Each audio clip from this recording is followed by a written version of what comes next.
Shalom. Hari ini kita akan renungkan kitab Amsal pasal 8. Teksnya ayat 1 sampai 21 dan sudah dibagi dua paragraf. Paragraf yang pertama ayat 1 sampai 11. Hikmat berusul-usul kepada orang-orang akan mendengarnya kebenaran yang lebih berharga daripada perak, emas, permata. Paragraf yang kedua ayat 12 sampai 21. Takut akan Tuhan ialah membenci kejahatan. Raja, pembesar, hakim akan memerintah umatnya dengan hikmat. Kesimpulannya, hikmat berusul-usul kepada orang-orang dimanapun. Dengarlah, karena aku akan mengatakan perkara-perkara yang dalam dan perkara-perkara yang tepat. Sungguh hikmat lebih berharga daripada perak, emas, permata. Menurut hikmat, takut akan Tuhan ialah membenci kejahatan. Dan raja, pembesar, hakim akan memerintah umatnya dengan hikmat. Mereka menetapkan keadilan dengan hikmat.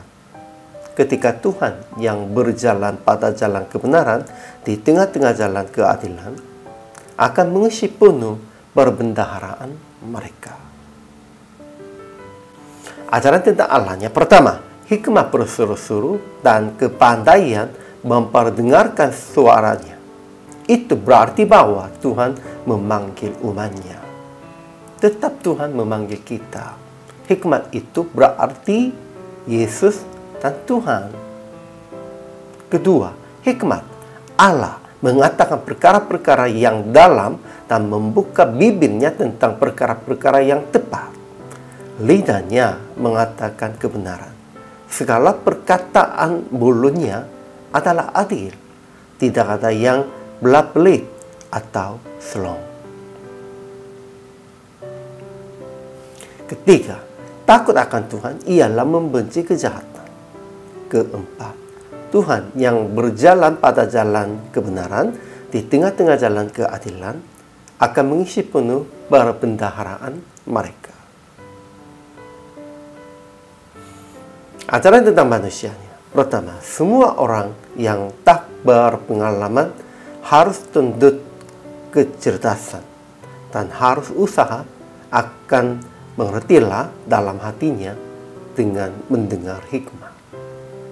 Kedua, orang-orang harus lebih menghargai hikmat daripada perak, emas, permata. Ketiga, raja, pembesar, hakim harus memerintah umatnya dan menetapkan keadilan dengan hikmat. Keempat, mereka yang mengasihinya akan dikasihi oleh Dia, dan orang yang tekun mencari Dia akan mendapatkan daku. Jadi aplikasi hari ini, pertama, tekun mencari hikmat dari Allah dan ajaran Yesus pada hari ini dalam renungan. Dalam renungan, kita bisa mencari hikmat dari Allah, ajaran Yesus, dan kita harus melaksanakan itulah.